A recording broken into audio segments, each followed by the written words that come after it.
قدیم یونان، ایک طرف شہری ریاستیں اپنی آزادی کے لیے کوشاں، دوسری طرف مشرق میں ایک بہت بڑی طاقتور فارسی سلطنت۔ جی ہاں، اور ان دونوں کے درمیان ایجین سمندر میں ایک کشیدگی بڑھ رہی تھی۔ بالکل، اور یہ کشیدگی آخر کار ہمیں میراتھن کے میدان تک لے آئی۔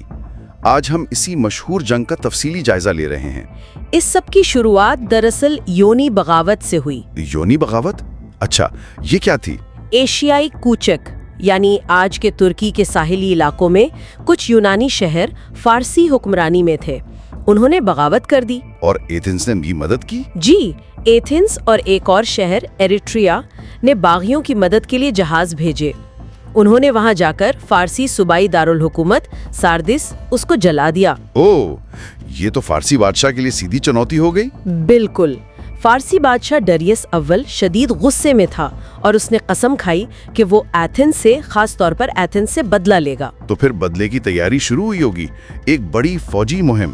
یقیناً، یہ بات ہے 490 قبل مسیح کی۔ ڈائرس نے ایک بہت بڑا بحری بیڑا تیار کیا۔ کتنا بڑا؟ کوئی اندازہ ہے؟ اندازہ لگایا جاتا ہے کہ کوئی 600 جہاز تھے اور فوج شاید کوئی 25,000 کے قریب۔ 25,000؟ اور کمانڈر کون تھے؟ دو تھے، ڈیڈس اور آرٹا فیرنس۔ انہوں نے پہلے ایریٹریا پر حملہ کیا، اسے تباہ کیا۔ یعنی ایتھنز کی مدد کرنے کی سزا دی پہلے؟ جی، اور پھر وہ آگے بڑھے اور ایتھنز کے قریب میراتھن کے ساحلی میدان میں اپنی فوجیں اتار دیں۔ میراتھن کا میدان تو ایتھنز کے لیے تو خطرے کی گھنٹی بج گئی ہوگی۔ 25,000 کی فوج دہلیز پر؟ ہاں، ایتھنز میں تشویش تو تھی، ظاہر ہے۔ انہوں نے فوراً اپنی فوج جمع کی۔ کتنی فوج تھی ایتھنز کے پاس؟ تقریباً 10,000 ایتھنز کے شہری فوجی تھے، جنہیں ہوپلائٹ کہا جاتا ہے، اور ان کے ساتھ 1,000 اتحادی پلاٹیا شہر سے۔ ہوپلائٹ، یہ خاص فوجی تھے نا؟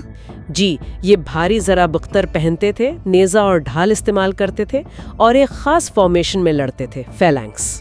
فیلنکس یعنی ایک ساتھ جڑ کر ایک دیوار کی طرح؟ بالکل، ایک بہت مضبوط گنجان دفاعی فارمیشن۔ اچھا، فوج جمع کرنے کے ساتھ ساتھ انہوں نے ایک اور کام کیا، مدد کے لیے اسپارٹا پیغام بھیجا۔ اسپارٹا؟ وہ تو اپنی جنگی مہارت کے لیے مشہور تھے۔ جی ہاں، فیڈیپیڈیس نامی ایک قاصد کو بھیجا گیا جو دوڑ کر اسپارٹا گیا۔ تو کیا اسپارٹا فوراً مدد کو آیا؟ نہیں، فوراً نہیں۔ اسپارٹا نے مدد کا وعدہ تو کیا، لیکن انہوں نے کہا کہ ان کا ایک اہم مذہبی تہوار چل رہا ہے۔ اوہ، مذہبی تہوار کی وجہ سے؟ جی، وہ تہوار ختم ہونے سے پہلے اپنی فوج نہیں بھیج سکتے تھے، تو انہوں نے کہا کہ تہوار ختم ہوتے ہی آئیں گے، جس میں کچھ دن لگنے تھے۔ تو مطلب ایتھنز اور پلیٹیا کو میراتھن میں اکیلے ہی مقابلہ کرنا پڑا؟ بالکل، میدان جنگ میں صورتحال یہ تھی کہ ایک طرف تقریباً 11,000 یونانی، زیادہ تر پیدل ہوپلائٹ، اور دوسری طرف تقریباً 25,000 پارسی، جن کے پاس نہ صرف بڑی تعداد تھی بلکہ گھڑ سوار دستے اور تیرانداز بھی تھے۔ یہ تو بڑا عدم توازن تھا۔ یونانیوں نے کیا حکمت عملی اپنائی؟ یونانی تعداد میں کم تھے اور ان کے پاس نہ گھوڑے تھے نہ تیرانداز، تو انہوں نے اونچی جگہ پر پہاڑی کے دامن میں پوزیشن لے لی تاکہ فارسی گھڑ سوار آسانی سے حملہ نہ کر سکیں۔ جی بالکل، اس پوزیشن سے انہیں کچھ تحفظ ملتا تھا، اور پھر کئی دن تک، شاید 8 دن، دونوں فوجیں آمنے سامنے پڑاؤ ڈالے رہے۔ 8 دن؟ کوئی پہل نہیں کر رہا تھا؟ نہیں، ایک طرح کا تعطل، سٹیل میٹ تھا۔ ایتھنز میں بھی دباؤ بڑھ رہا تھا، کچھ لوگ جنگ کی بجائے سمجھوتا چاہتے تھے۔ ظاہر ہے، اتنا بڑا خطرہ سر پر تھا۔ پھر آخر جنگ شروع کیسے ہوئی؟ کچھ تو ہوا ہوگا؟ جی، یہیں ایک اہم موڑ آیا۔ اچانک ایک دن یونانیوں نے دیکھا کہ فارسی گھڑ سوار فوج میدان میں نہیں ہے۔ غائب ہو گئی؟ کہاں گئی؟ یہ ایک بحث طلب نکتہ ہے۔ کچھ مورخین کہتے ہیں وہ شاید چارہ لینے یا پانی کے لیے دور گئے تھے، یا کوئی اور وجہ؟ دوسری تھیوری یہ ہے، جو زیادہ مانی جاتی ہے، کہ فارسی کمانڈروں نے انہیں رات کو واپس جہازوں پر سوار کروا دیا تھا۔ جہازوں پر؟ کیوں؟ شاید اس لیے کہ وہ سمندر کے راستے ایتھنز پر اچانک حملہ کرنا چاہتے تھے، جبکہ یونانی فوج میراتھن میں پھنسی ہوئی تھی۔ اچھا، یہ تو بڑی چال تھی۔ لیکن ایتھنز کے ایک جنرل ملٹیاڈیز بہت تجربہ کار تھے، انہوں نے اس موقع کو بھانپ لیا۔ کس موقع کو؟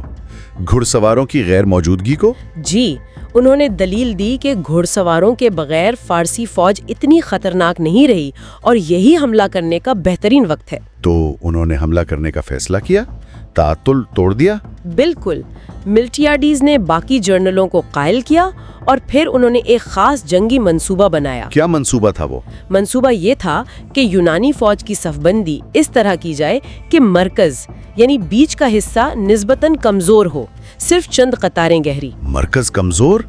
یہ تو خطرناک نہیں؟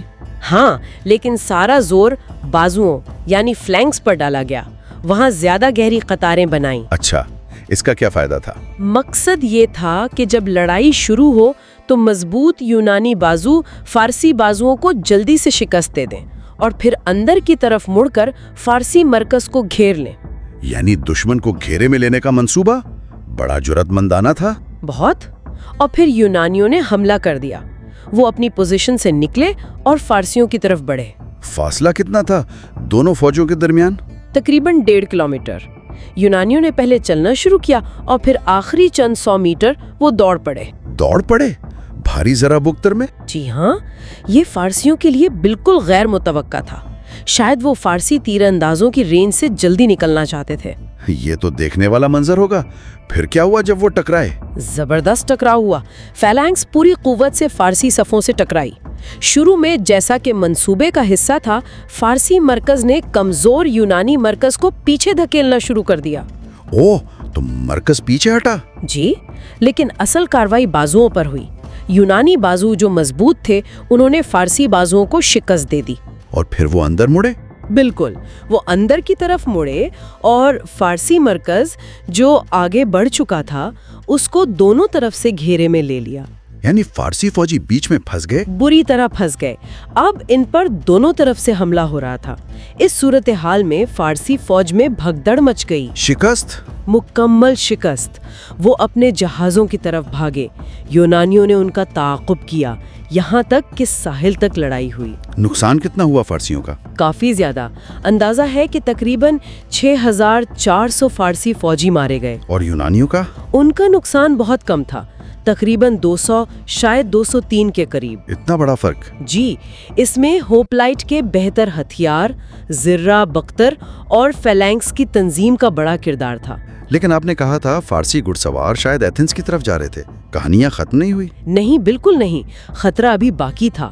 جیسے ہی جنگ جیتی گئی، یہ خدشہ پیدا ہوا کہ فارسی بحری بیڑا گھڑ سواروں کے ساتھ سیدھا ایتھنز نہ پہنچ جائے۔ تو پھر کیا کیا گیا؟ یہاں وہ مشہور واقعہ آتا ہے فیڈیپیڈیز کا۔ کہا جاتا ہے کہ وہی قاصد یا شاید کوئی اور میراتھن سے ایتھنز تک دوڑا۔ تقریباً 42 کلومیٹر؟ جی، تقریباً وہی فاصلہ جو آج کل میراتھن ریس کا ہے۔ وہ فتح کی خبر دینے اور شہر کو خبردار کرنے کے لیے دوڑا کہ فارسی بیڑا آ رہا ہے۔ اور ایتھنز کی فوج؟ ایتھنز کی فوج نے بھی جنگ کے فوراً بعد پوری رات مارچ کیا۔ تھکے ہارے ہونے کے باوجود؟ جی، وہ صبح سویرے واپس ایتھنز پہنچ گئے۔ تو جب فارسی بحری بیڑا ایتھنز کے قریب فیلیرون کی بندرگاہ پر پہنچا تو انہوں نے دیکھا کہ ایتھنز کی فوج دفاع کے لیے تیار کھڑی ہے۔ بالکل، وہی فوجی جو ابھی میراتھن میں لڑے تھے اب شہر کے دفاع کے لیے موجود تھے۔ یہ دیکھ کر فارسیوں نے حملہ کرنے کا ارادہ ترک کر دیا اور واپس ایشیا کی طرف روانہ ہو گئے۔ واہ، یہ تو ایک دن میں 2 کامیابیاں تھیں، جنگ بھی جیتی اور شہر بھی بچایا۔ جی ہاں، یہ ایتھنز کے لیے ایک فیصلہ کن دن تھا۔ تو اس جنگ کی اہمیت کیا تھی یونان کے لیے، ایتھنز کے لیے؟ بہت زیادہ اہمیت تھی۔ سب سے پہلے تو اس نے یونانیوں کے حوصلے بہت بلند کر دیے۔ یہ ثابت ہو گیا کہ عظیم فارسی سلطنت ناقابل شکست نہیں ہے۔ ایتھنز کا کیا بنا؟ ایتھنز کا وقار اور اثر و رسوخ بہت بڑھ گیا۔ وہ یونانی دنیا میں ایک بڑی طاقت کے طور پر ابھرا اور اس فتح نے مستقبل میں فارسیوں کے خلاف مزید مزاحمت کی بنیاد رکھی، جیسے تھرموپلی اور سلامس کی جنگیں۔ اور اسپارٹا والے کب پہنچے؟ وہ تہوار کے بعد پہنچے۔ جب وہ میراتھن آئے تو جنگ ختم ہو چکی تھی۔ انہوں نے میدان جنگ کا معائنہ کیا، فارسی لاشیں دیکھیں اور ایتھنز کی کامیابی پر حیران رہ گئے۔ یہ واقعی ایک حیرت انگیز اور تاریخ ساز فتح تھی۔ بلا شبہ، لیکن یہاں ایک بات سوچنے کی ہے، مورخین یہ سوال بھی اٹھاتے ہیں کہ کیا میراتھن واقعی اتنی فیصلہ کن جنگ تھی جتنی اسے سمجھا جاتا ہے؟ مطلب کیا اس نے واقعی مغربی تہذیب کو بچایا، یا بعد میں جب ایتھنز اپنی سلطنت بنا رہا تھا تو انہوں نے اس جنگ کی اہمیت کو اپنی بڑائی کے لیے کچھ بڑھا چڑھا کر پیش کیا؟ اچھا، یہ بھی ایک زاویہ ہے۔ جی، تاریخ اکثر فاتحین لکھتے ہیں، تو ہمیں ہمیشہ کوشش کرنی چاہیے کہ واقعات کو مختلف پہلوؤں سے دیکھیں، لیکن اس میں کوئی شک نہیں کہ میراتھن یونانیوں، خاص طور پر ایتھنز والوں کے لیے ایک عظیم الشان لمحہ تھا۔